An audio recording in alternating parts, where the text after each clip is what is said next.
கோச்சடையான் படத்தின் வெளியீட்டு உரிமையை ஆட் பியூரோ அட்வர்டைசிங் நிறுவனத்திற்கு தருவதாக கூறி படத்தின் தயாரிப்பாளரும் ரஜினிகாந்தின் மனைவியுமான லதா ரஜினிகாந்த் ரூபாய் 10 கோடி வாங்கியதாகவும் இன்னும் திருப்பித் தரவில்லை என்றும் ஆட் பியூரோ நிறுவனம் லதா ரஜினிகாந்த் மீது ஆணையர் அலுவலகத்தில் புகார் அளித்துள்ளது.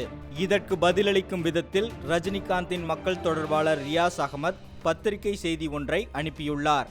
அதில் கூறப்பட்டிருப்பது, மீடியா ஒன் குளோபல் என்டர்டெயின்மெண்ட் மற்றும் எராஸ் இன்டர்நேஷனல் இணைந்து நவீன தொழில்நுட்பத்தில் தயாரித்து வழங்கிய திரைப்படம் கோச்சடையான். இது கோவாவில் நடைபெற்ற 45வது அகில இந்திய திரைப்பட விழாவில் திரையிடப்பட்டது. மீடியா ஒன் நிறுவனம் ஆட் பியூரோ அட்வர்டைசிங் நிறுவனத்திடமிருந்து படம் வெளியாகும் முன் 33 கோடி ரூபாய் கடன் வாங்க பேச்சுவார்த்தை நடத்தியது. ஆனால் ஆட் பியூரோ நிறுவனத்தின் வாக்குறுதியின்படி 30 கோடி ரூபாயை ஏற்பாடு செய்ய தவறிவிட்டது. ஆட் பியூரோ 10 கோடி மட்டுமே கொடுத்தது. இதனால் படம் மே 9ஆம் தேதி 2014 அன்று வெளியாக வேண்டியது தள்ளி வைக்கப்பட்டது.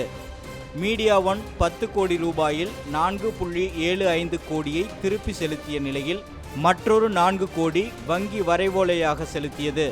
மீதமுள்ள தொகை மற்றும் வட்டிக்கு சொத்து ஆவணங்களை பிணையாக கொடுக்க சம்மதித்துள்ளது. ஆட் பியூரோ 10 கோடி ரூபாய்க்கு 6 மாத காலத்திற்கு 4 கோடிக்கும் அதிகமான வட்டியும் கேட்டது.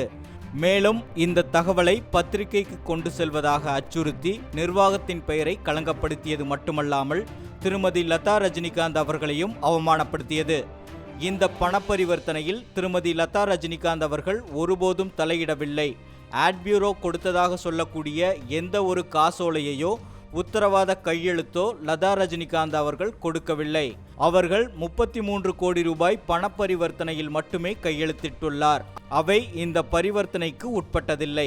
இந்த 2 நிறுவனங்களின் பரிவர்த்தனையில் லதா ரஜினிகாந்த் அவர்களை சம்பந்தப்படுத்த காரணம் அவர்களுக்கு தீங்கிழைக்கும் நோக்கமும் மிரட்டி பணம் பறிக்கும் நோக்கமுமே ஆகும். இவ்வாறு ரஜினி தரப்பில் கூறப்பட்டுள்ளது.